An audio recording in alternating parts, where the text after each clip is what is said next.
todo parece indicar que como que el disciplinado soy yo, en el sentido de que esta presentación es la única que está siendo coherente, quién sabe si correspondiente, pero por lo menos coherente a nivel nominativo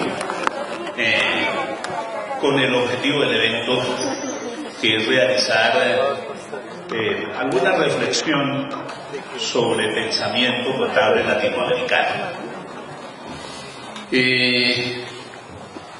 Yo me imagino que eso tendrá algo que ver con nuestros propios problemas de formación, con nuestros propios problemas de dominación, de coloniaje, que hace que nosotros extrañamente miremos lo nuestro y siempre tengamos los ojos fijos en los monos del norte. Permítanme, en primer lugar, recordar una frase que expresara una persona que yo podría asegurar que frente a mí tuvo dos valores trascendentes: mi mejor amigo y mi mejor crítico, el colega Juan Abel Lara. Nos enseñan que la contabilidad es una. En la práctica son por lo menos dos. Una contabilidad académica que busca explicaciones y fundamentos, y otra contabilidad profesional con la que los contadores resuelven sus problemas del día al día al margen de la teoría. La investigación tiene la responsabilidad de reducir y eliminar esa brecha. Esto nos lo planteaba Juan Abel en el primer simposio de investigación contable y docencia que realizamos en la ciudad de Medellín en el año de 1990.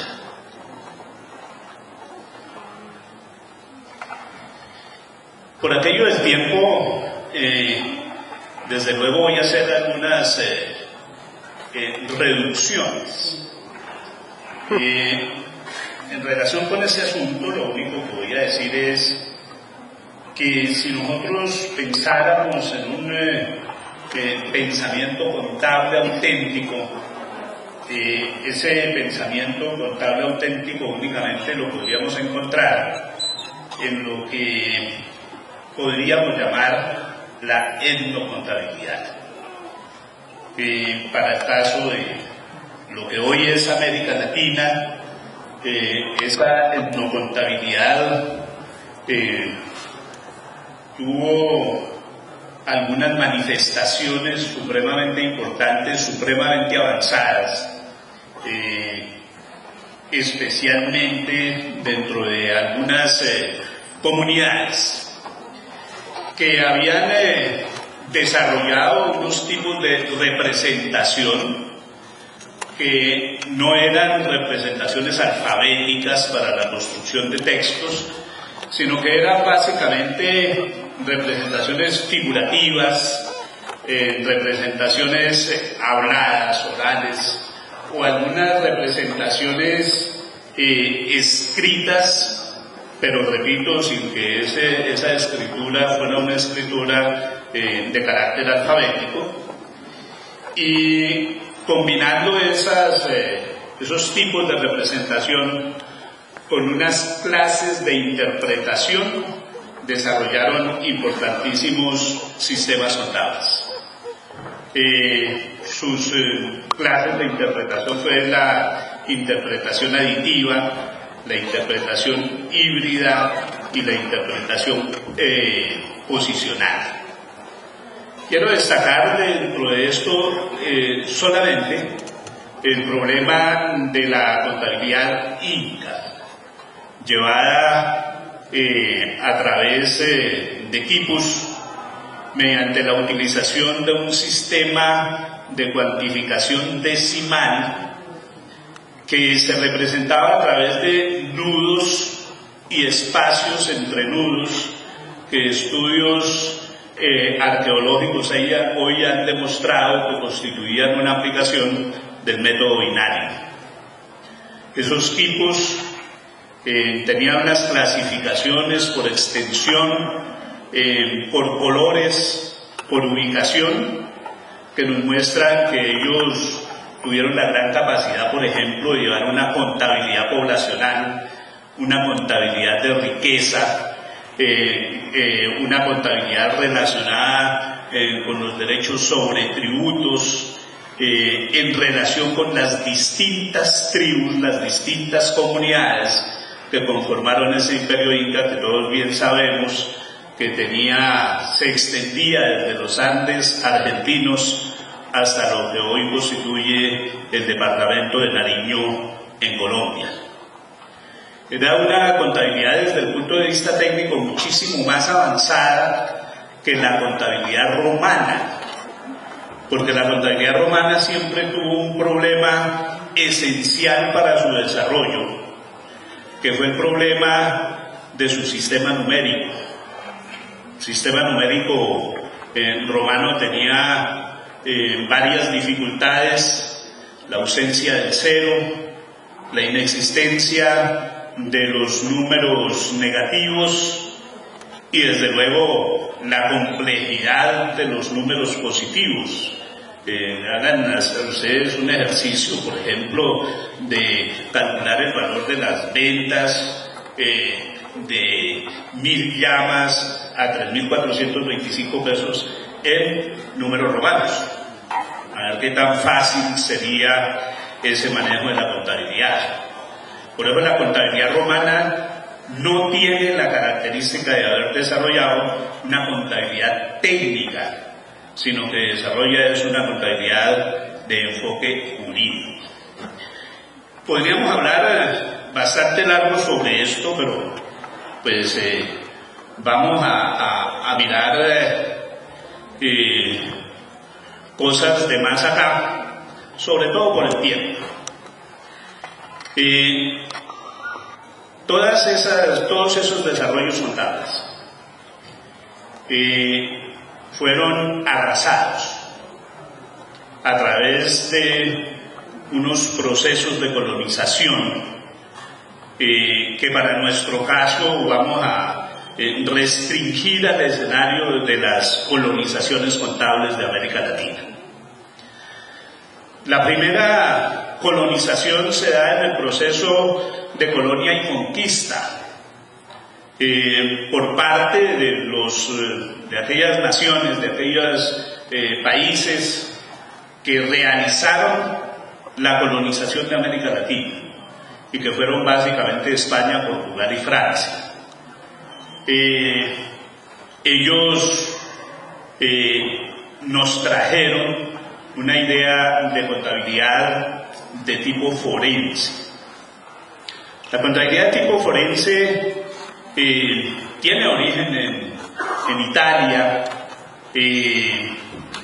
Sus raíces se encuentran básicamente en los trabajos de logismografía de Cervoni, y fueron el tipo de conocimiento que ellos nos trasladaron, entendiendo que la contabilidad es forense porque se estructura como un sistema de construcción de pruebas judiciales, con todos los requerimientos de carácter formal que esas pruebas judiciales tienen. Por eso hay gran énfasis en los problemas de libros, en los problemas de soportes, en los problemas de comprobantes, de actas, de todo aquel conjunto documental que puede demostrar un concepto de verdad en la contabilidad a través de procesos de verificación, dado que esos documentos van a demostrar la existencia y objetividad de la realización de las transacciones que se van a incorporar en los sistemas contables. ¿Cuáles fueron o cuál es el tipo de contabilidad que había en ese proceso de colonización. Nosotros nos hemos acostumbrado a decir, no, pues eso nos trajeron la partida doble, porque nosotros a veces generalizamos mucho. Cuando hacemos en relación a la conquista y colonia, normalmente decimos, no, pues ellos de nosotros capturaron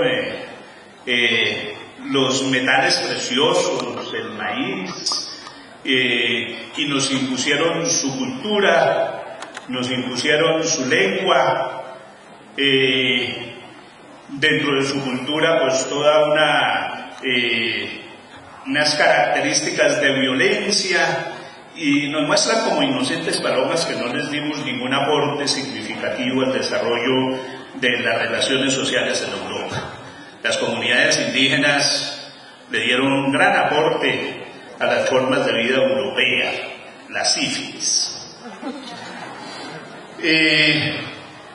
A nosotros, ellos nos trajeron no una, sino varias formas de contabilidad. Esas formas de contabilidad se conocen básicamente como cargo e ingreso, cargo y data y partida doble. Ustedes saben que el mayor interés en términos contables por parte de la corona era el control de los recursos que se generaban en América Latina. Y por eso la contabilidad, todas estas contabilidades, estas formas contables son de origen italiano.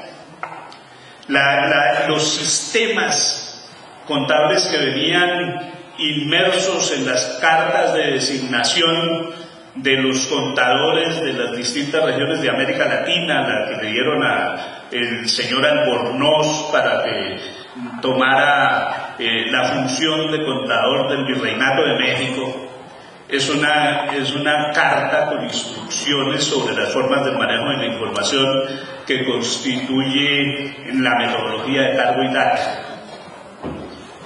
A nosotros se nos ha olvidado mucho eso del cargo y data, pero esa colonia, ese coloniaje de contable relacionado con el cargo y data en Colombia sobrevivió hasta la Constitución de 1991, cuando los sistemas de control fiscal sustituyeron los modelos de fiscalización por los modelos de auditoría.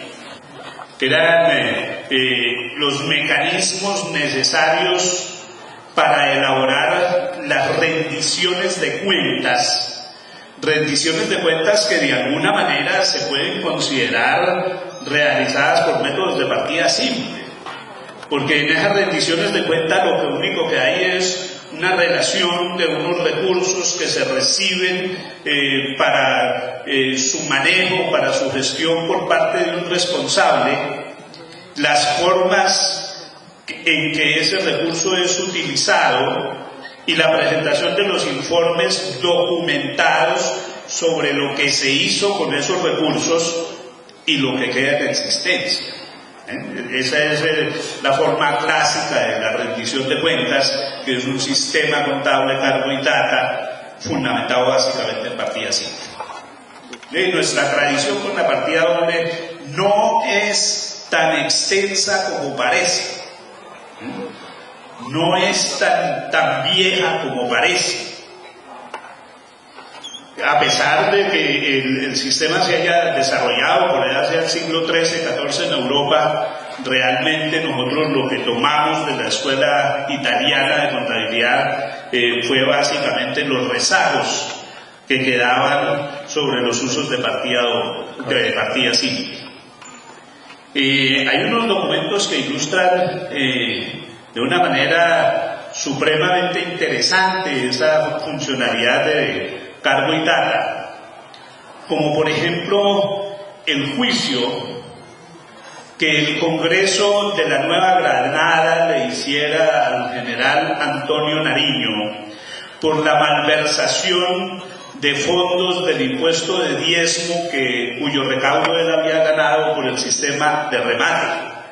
Observen ustedes que la falta, el posible delito, fue cometido en la colonia, pero es el Congreso de la República el que le realiza el proceso como una forma de resolver contradicciones políticas.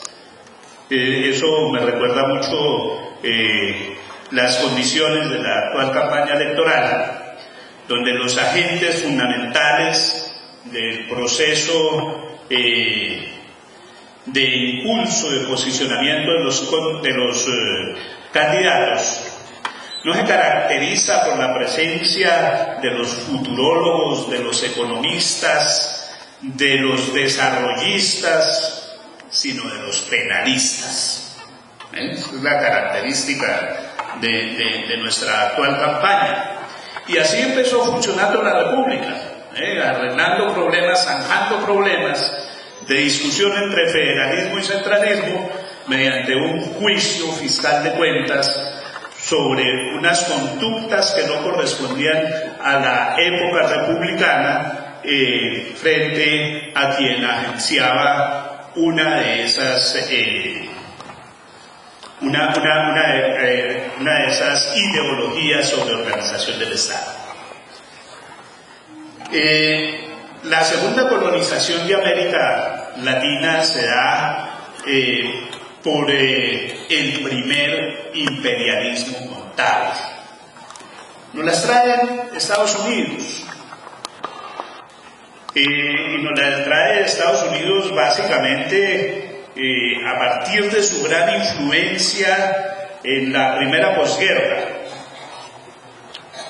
Es el momento en que realmente empezó a funcionar aquí el problema de la partida doble, aunque hay una serie de evidencias que demuestran que, por ejemplo, esa no fue la perspectiva de las recomendaciones de la Organización de la Contabilidad Pública por parte de la misión Goebbels. Pero los Estados Unidos empiezan a traernos aquí una colonización contable que se da por distintos mecanismos. Un mecanismo es los libros de texto. Eso es como el mecanismo fundamental. Libros de texto donde lo más revolucionario era la producción de los textos de Philip Miller, que habían generado una revolución en los procesos educativos de los Estados Unidos, porque habían cambiado las estrategias de enseñanza de la perspectiva de un método inductivo a la perspectiva de un método deductivo. Abandonaron el aprendizaje de la contabilidad, la enseñanza-aprendizaje de la contabilidad a través del registro de transacciones y empezaron a enseñar la contabilidad a partir de los estados financieros. Digamos que desde el punto de vista de la historia del conocimiento y de la pedagogía, se considera que eso fue un gran avance en los métodos de enseñanza-aprendizaje, la incorporación de ese método deductivo, que fue derogado como práctica académica en Colombia, fundamentalmente a partir del año de 1994, con la emisión de los planes únicos de cuentas que nos retornaron al método inductivo y que es el prevalente hoy, para que veamos cuál es el escenario en que se está moviendo nuestra educación contable. ¿Qué es lo que nos traen esos textos estadounidenses? Nos traen el primer planteamiento de difusión amplia del Instituto Americano de Contadores Públicos sobre información financiera uniforme, emitido en el año de 1917 en Estados Unidos, y que tenía una característica muy especial. Esa característica muy especial era la combinación de unos usos de la información que marcaban como usuarios tanto a usuarios internos como a usuarios externos, aunque prevalecían los intereses de usuarios externos. Y los usuarios externos eran fundamentalmente los prestamistas, los proveedores y el Estado, lo cual nos va señalando que ese modelo estadounidense tiene una fuerte influencia de información de fiscalidad dentro de la estructura de la información. Ese modelo, ustedes saben que en Estados Unidos fue cambiando,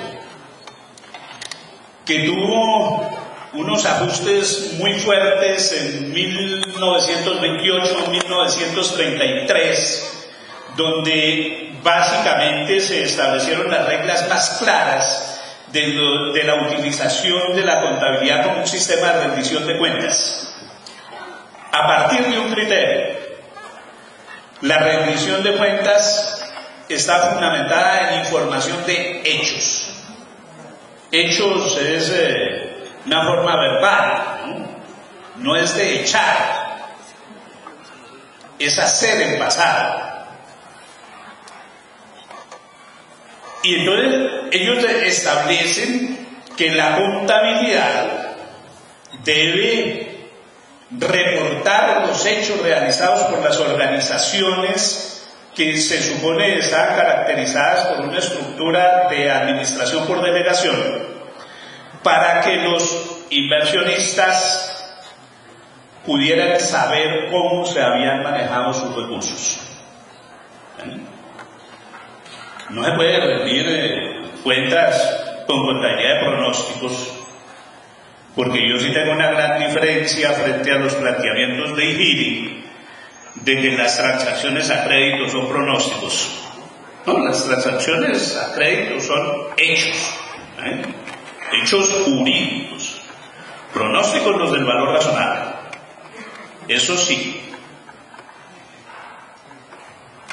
El trabajo de regulación en Estados Unidos siempre nos fue influenciando, pero se generaron unas características muy especiales a partir de la segunda posguerra.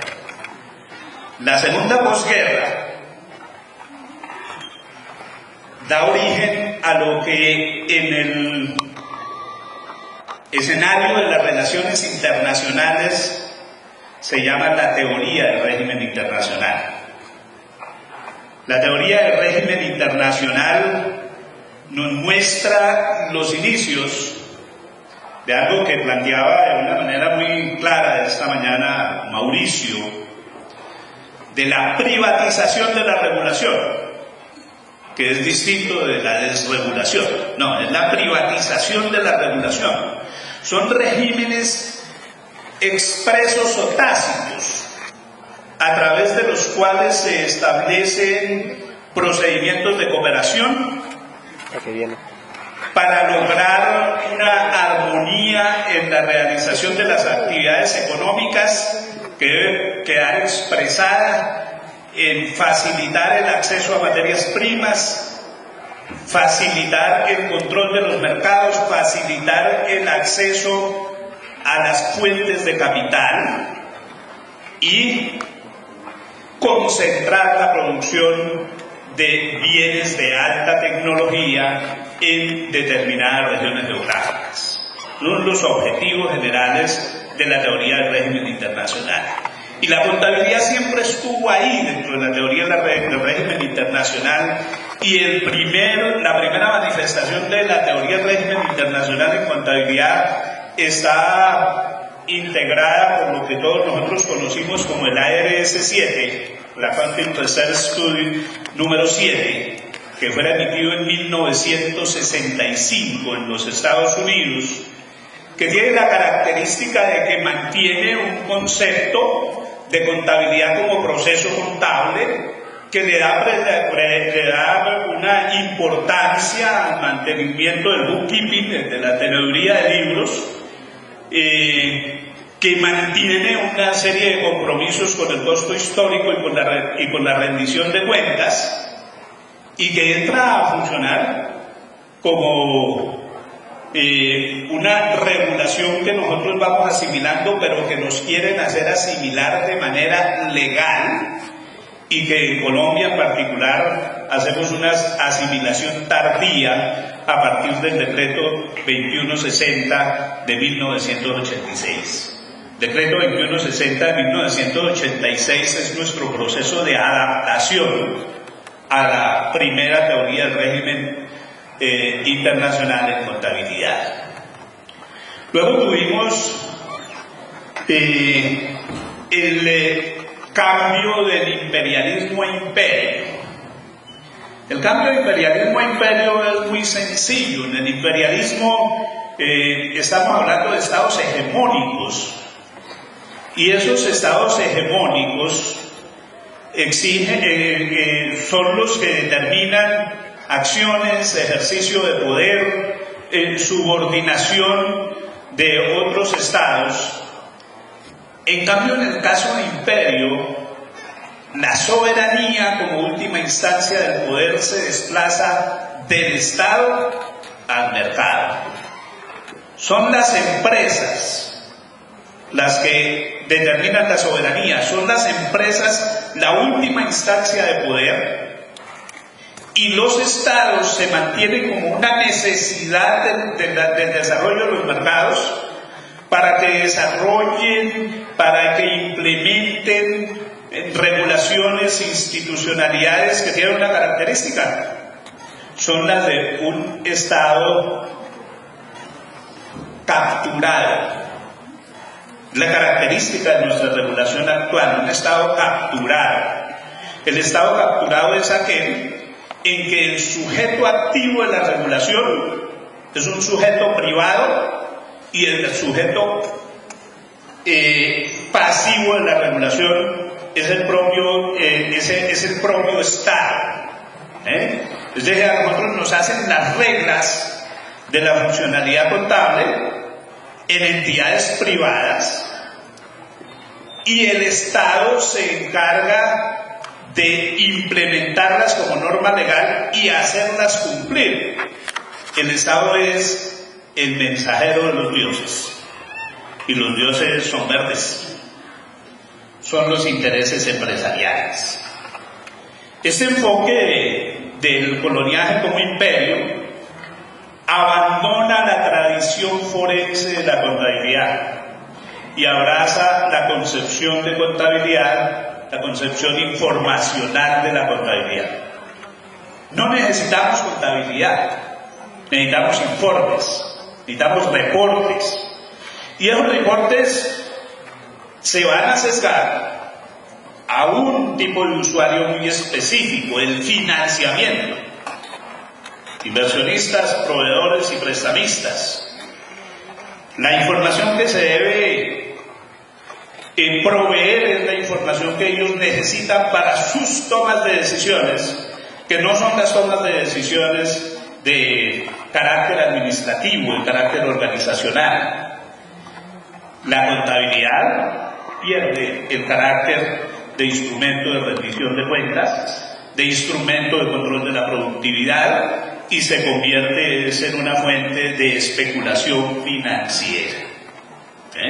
Un motor para la especulación financiera que se realiza básicamente en los mercados de valores y que generan un elemento político supremamente importante, y es que establece una invisibilización de las corporaciones empresariales, porque el Estado ya no las puede supervisar, el Estado ya no las puede controlar, porque el control y la supervisión únicamente se puede aplicar sobre la contabilidad de hechos, y esa contabilidad de hechos es sustituida ahora sí por una contabilidad de pronósticos. Esa ha sido nuestra historia de colonizaciones. Eso ha establecido el pensamiento oficial de la contabilidad. Eso ha establecido creencias como que no podemos cambiar la contabilidad porque eso es lo que está ahí. La contabilidad es financiera, la contabilidad tiene que ser motor del desarrollo de los mercados de valores, de los mercados de capitales. La contabilidad no es para controlar, la contabilidad no puede darnos cuenta de que no sociales. que nos deja nuestra historia. Pero han existido resistencias. De hecho, existen resistencias. Mi exploración de esas resistencias es supremamente precaria. Pero voy a tratar de mostrar por lo menos 4 cositas donde se expresan esas resistencias frente a las colonizaciones contables de América Latina. Primero voy a hablar dentro de esas manifestaciones del neopatrimonialismo, desarrollado básicamente en el Brasil, por uno de los más grandes teóricos de la historia de la teoría de la contabilidad, que nosotros pocas veces miramos, no habla inglés, que es el recientemente fallecido colega Antonio López de Sá. Desarrolló las concepciones del neopatrimonialismo a partir de todas los esfuerzos investigativos en el patrimonialismo de las escuelas italianas, especialmente los trabajos de Masi. Tiene una concepción social de la contabilidad, no financiera. Tiene una concepción social de la contabilidad donde plantea que la contabilidad debe ser un sistema de información, de medición, no de la rentabilidad empresarial, sino de la eficacia social, entendiendo que la eficacia social se manifiesta en la forma en que la actividad de las entidades contribuye a la generación de bienestar de los individuos, no a los bolsillos de los inversionistas. Una segunda manifestación a la que voy a hacer relación es el problema de la crítica política desarrollada en Colombia. A nosotros nos quieren hacer creer que es que la contabilidad crítica únicamente tiene existencia en el mundo a partir de los años 79-80, con los trabajos básicamente de Anthony Woodward, y que desde ahí fue que se empezaron a dar unos desarrollos, por ejemplo, en los países latinoamericanos. Yo tengo la teoría de que la contabilidad crítica en Colombia surgió a finales de la década de 1960.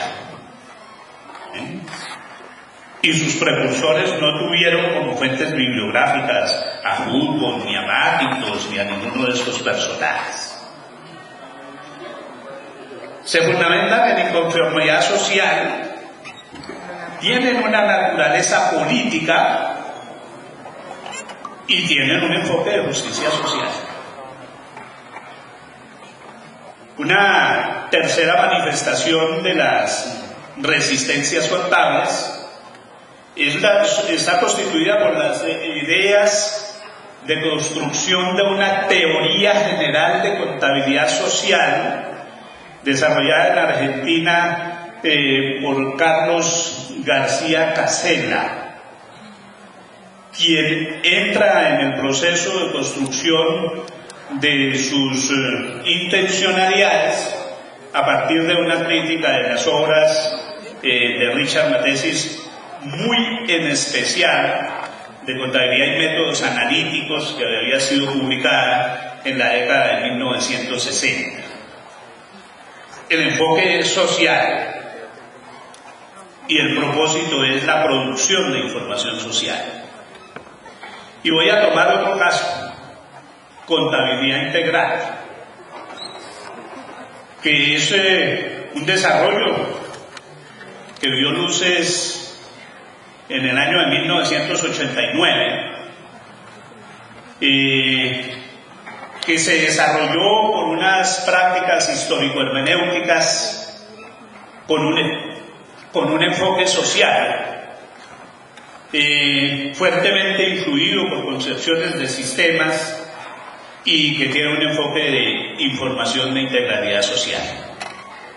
Y aquí nosotros podemos ver una cosa que debe ser ya para nosotros muy importante. Las resistencias contables de América Latina tienen un factor común: el enfoque social de la contabilidad. De alguna manera, una resistencia contra los enfoques financieros de la contabilidad que han caracterizado al mundo anglosajón. Me parece que esa es una primera consecuencia. Unas presentaciones muy light, muy resumidas, fundamentalmente por las limitaciones de tiempo. ¿En qué consiste el pensamiento neopatrimonialista de López de Sá? López de Sá básicamente plantea una idea de tridimensionalidad contable, una contabilidad que funciona sobre 3 ejes. Esos 3 ejes son los sistemas de funciones y necesidades de las organizaciones, dentro de los cuales enuncia la liquidez, la resultabilidad, la productividad, la elasticidad, la estabilidad, la invulnerabilidad, la economicidad. Unas relaciones lógicas que se relacionan con relaciones esenciales que hacen relación o se dirigen a los problemas de la naturaleza. Unas relaciones dimensionales orientadas a los procesos de medición y unas relaciones ambientales donde se reconocen la influencia del medio sobre la actividad de las organizaciones dentro de una concepción sistémica. Y unas capacidades de las organizaciones que tienen que ver con capacidad de pago, disfrute del patrimonio, eficiencia de los medios utilizados en la actividad de las organizaciones, equilibrio patrimonial en términos internos de la organización, dimensionamiento patrimonial exógeno para evaluar la conveniencia de las dimensiones patrimoniales en relación con el entorno en que se funciona, la protección contra el riesgo y la perdurabilidad. Creo que no es posible las limitaciones desarrollar toda una explicación de cada uno de estos elementos a través de los cuales el profesor López de Sá desarrolla una estructura de funciones matemáticas. Es decir, este es un modelo altamente formalizado sobre cómo interactúan esas 3 dimensiones de la contabilidad. Las resistencias críticas de crítica política. Muchos podrían decir, no, eso no tiene nada que ver con el pensamiento crítico. Bueno, yo haré una referencia absurda, superficial, sobre los planteamientos de Bourdieu en términos de campo, donde determina que un campo no es simplemente un campo de conocimiento, sino que en el campo, como es un campo de prácticas, confluyen varias dimensiones, varias fuerzas: la profesión, el mercado, la educación, la técnica, el conocimiento contable. Y parado sobre esa concepción, que además nos dice que el campo tiene una estructura agonal, contradictoria, yo entro a ubicar los desarrollos que en ese escenario se dieron en Colombia básicamente a partir del año de 1969, cuando se dieron unas investigaciones descriptivas sobre el ejercicio profesional que permitieron confirmar que el campo de ejercicio profesional, en especial el ejercicio de la revisoría fiscal en Colombia, estaba concentrado en más de un 90% en manos de 8 grandes firmas multinacionales, que generó unos movimientos sociales que lograron que nuestro llamado nuevo Código de Comercio, Colombia se quedara casado con la idea de contabilidad forense contra las intencionalidades de los enfoques anglosajones.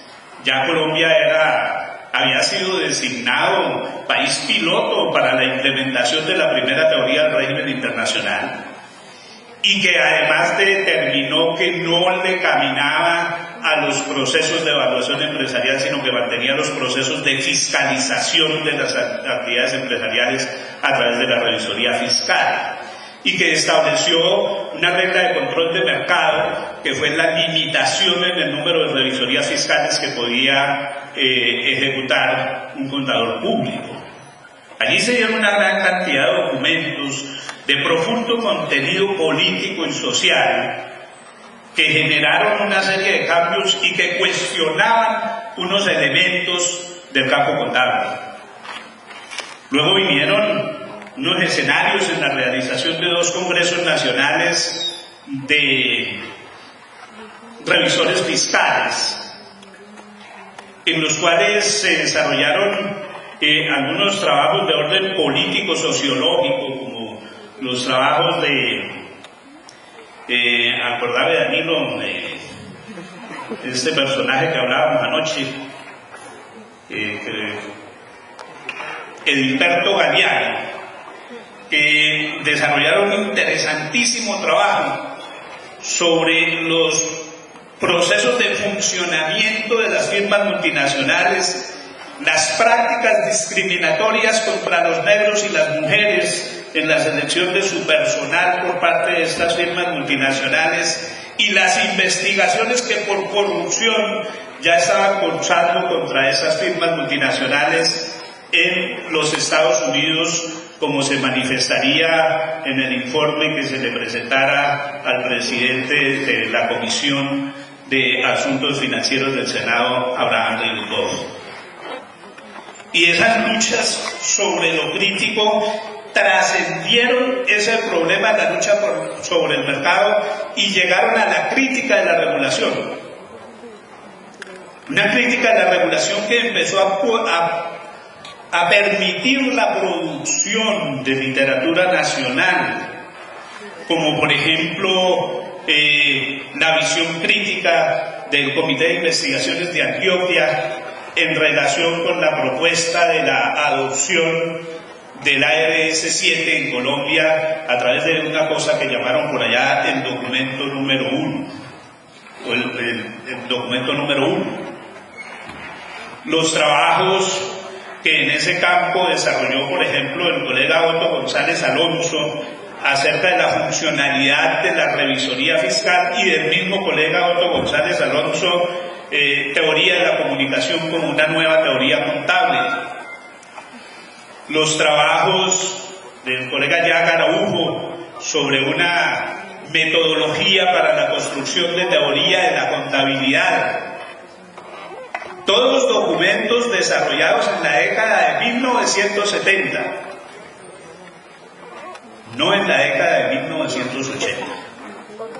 Y había ya cuestionamientos profundos sobre la regulación, sobre la educación, los documentos que fue necesario producir cuando se intentó sacar la carrera de contabilidad pública de las instituciones universitarias para localizarla como una carrera de carácter técnico intermedio.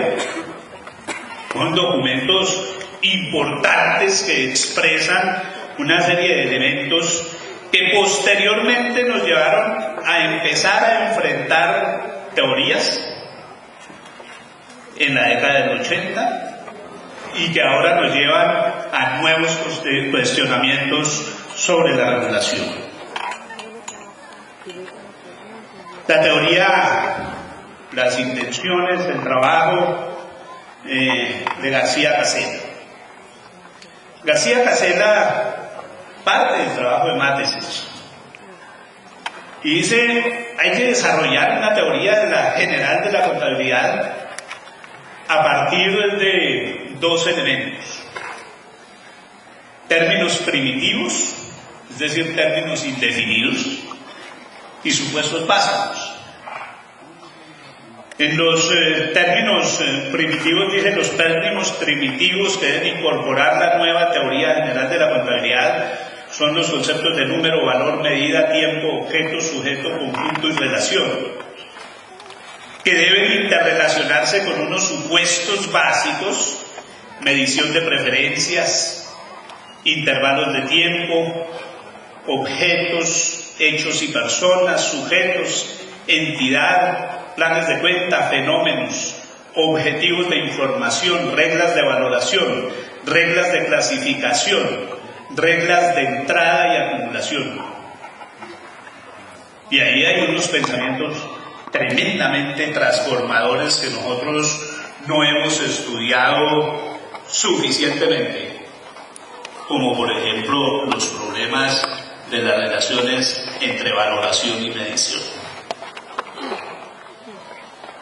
Y el último, sobre el que voy a hacer unas anotaciones, seguramente más detalladas, es contabilidad integral.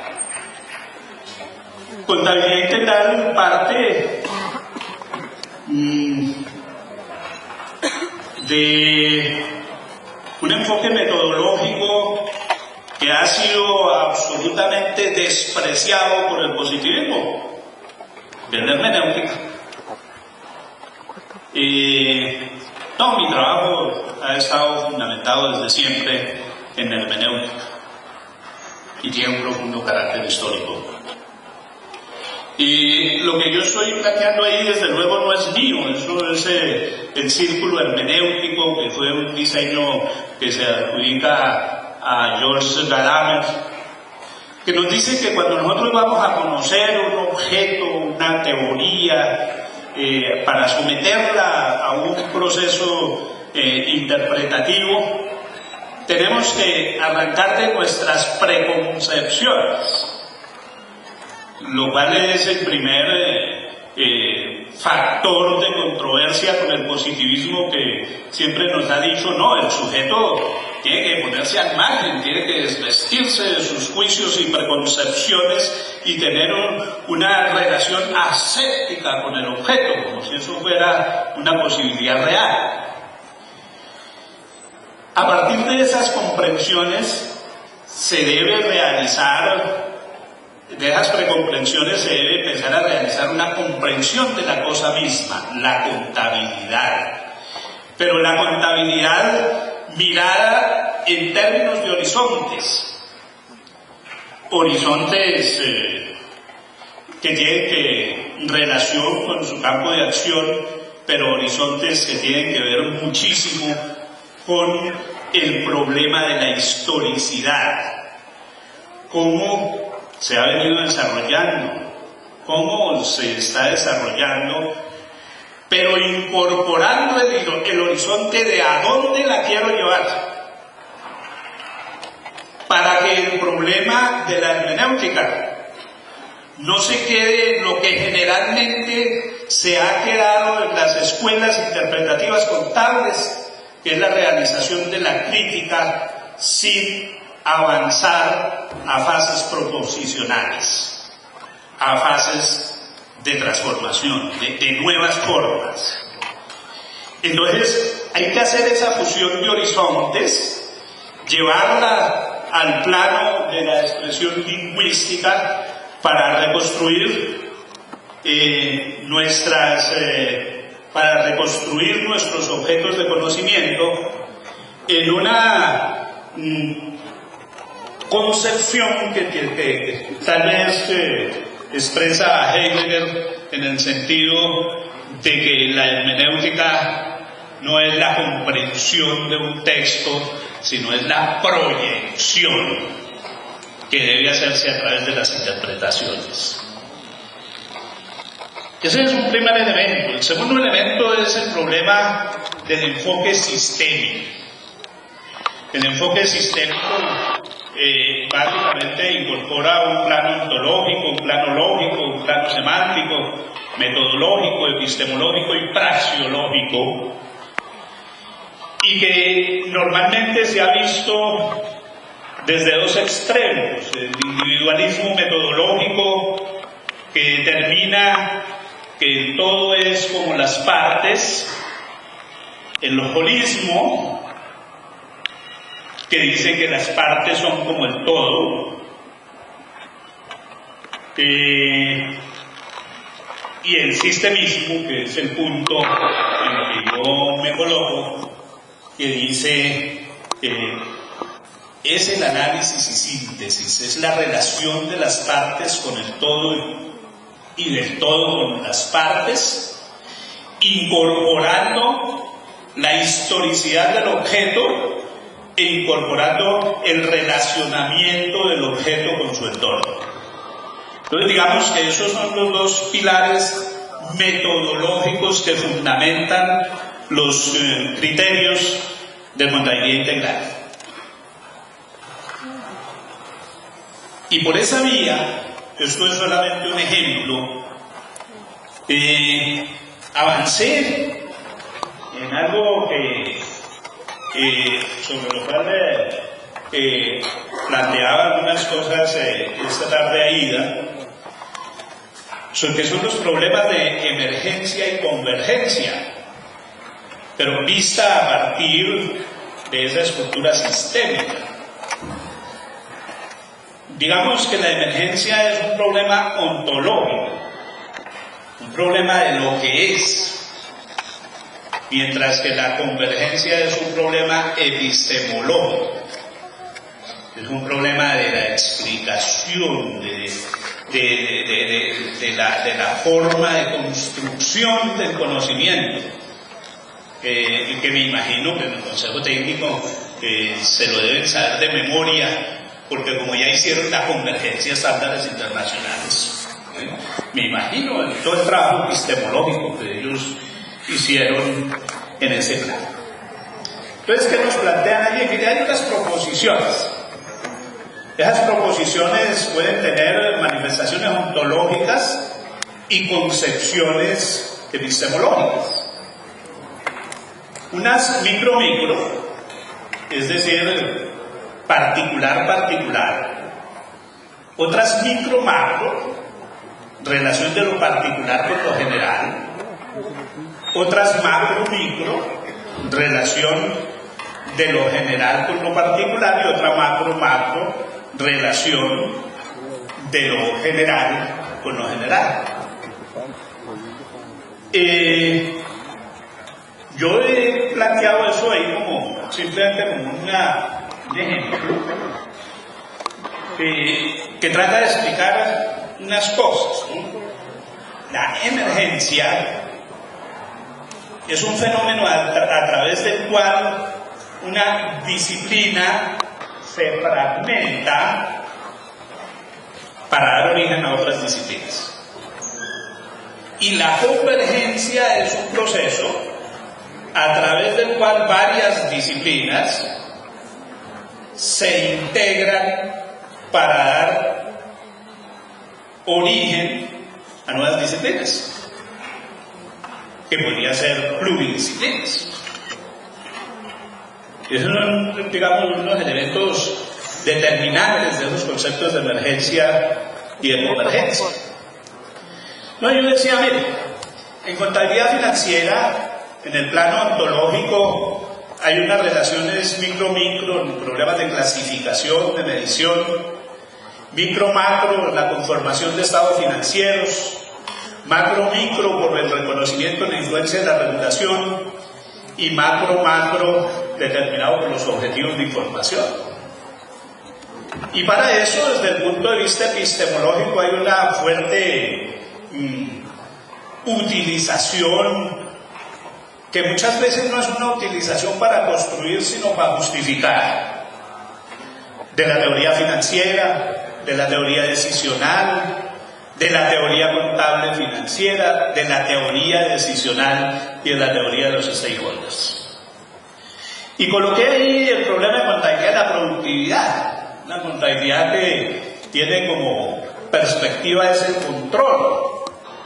Ahí veo yo unas relaciones ontológicas de clasificación y medición, reportes de productividad, sistemas de información de gestión, porque no existen claramente regulaciones, aunque hay lugares en que las hay. España emite estándares de contabilidad de productividad y objetivos de la información, pero que se fundamentan básicamente en la teoría de la producción, microeconomía, teoría del control, teorías microeconómicas de la gestión, teoría del control y teoría de la agencia, y es donde mejor se establece la función de la contabilidad en el proceso de rendición de cuentas, en la contabilidad de la productividad. Y nosotros podríamos llegar a una convergencia de esos dos sistemas de información que hoy se manejan como sistemas independientes. Y en esa convergencia nosotros tendríamos unas relaciones de clasificación, medición y valoración, recordando que medición y valoración son dos cosas distintas, que generamos unas situaciones de revelaciones contables, de sistemas de información y de funciones sociales de la información, a través de unos procesos que podríamos llamar procesos de hibridación, la combinación de las proposiciones de una y otra perspectiva de la contabilidad, o a través de procesos de reducción, donde podemos reducir las dos a una sola, hibridación o reducción.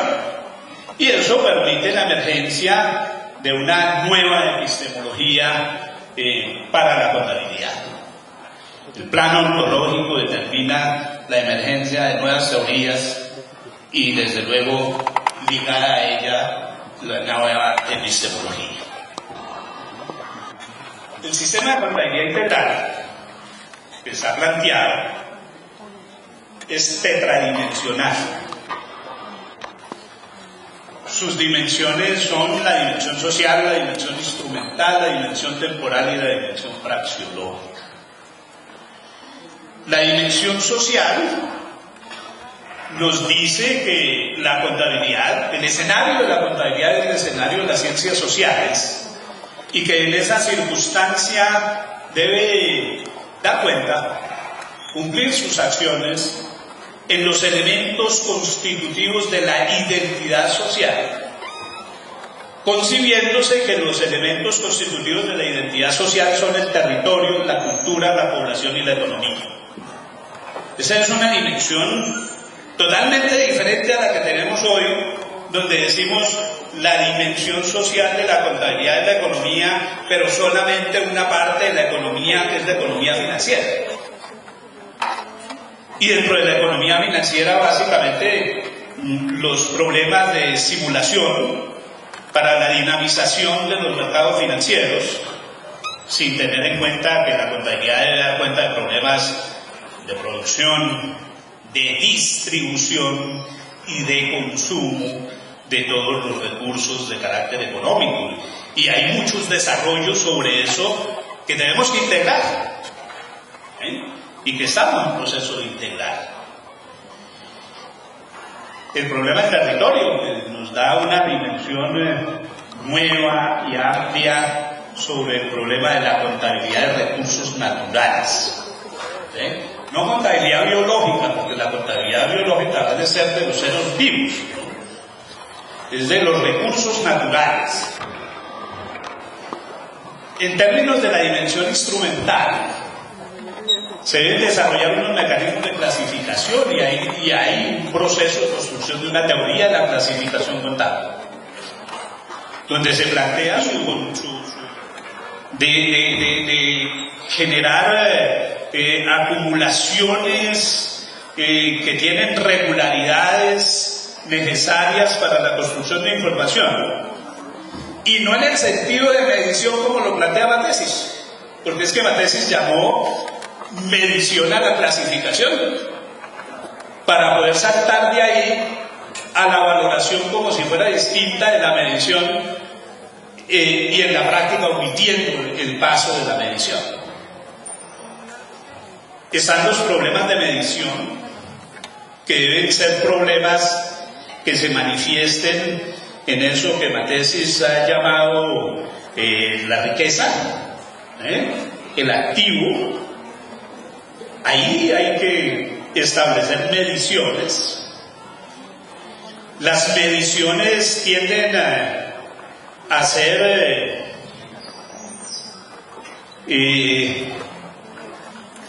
únicas, pero no únicas porque tengan una unidad de medida, ¿no? Se puede medir en múltiples unidades de medida. Y esas mediciones que se dan en términos de la riqueza se someten a la valoración en términos de la propiedad, como lo diría Mathesis, pero no por la teoría del espejo que agenció hasta Marx, según el cual la representación es la imagen, como mirarse a uno el espejo de los objetos,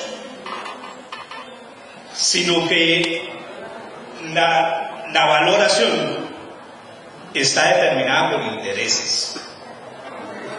La valoración está determinada por expectativas frente a la información. Y eso determina que en términos de información valorada no existe una verdad contable, sino que la contabilidad tiene múltiples verdades de acuerdo a los intereses y objetivos de esa información. Por eso vamos a poder producir informes multidimensionales, de acuerdo a distintos objetivos y a distintos intereses.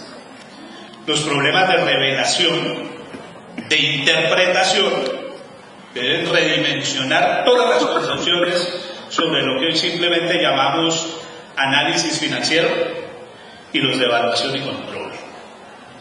La tercera dimensión es la del tiempo. Nosotros no podemos continuar en esa perspectiva de desconocer, de considerar la contabilidad en un tiempo unidimensional. La contabilidad tiene la capacidad de informar en los distintos tiempos, no en el concepto del cronos como tiempo secuencial, sino en el concepto del kairos como tiempo eventual. Claro que la contabilidad puede producir información sobre el futuro, sobre el pasado, sobre el presente, e interrelacionar esas informaciones que le pueden dar una dinámica a esas concepciones que llaman, por ejemplo, economía de información, sin revolverlas, cada una funcionando en su escenario. Contabilidad integral logró, por ejemplo, segregar la información financiera entendida como flujos de dinero de la información patrimonial entendida como los hechos que se realizan generadores de derechos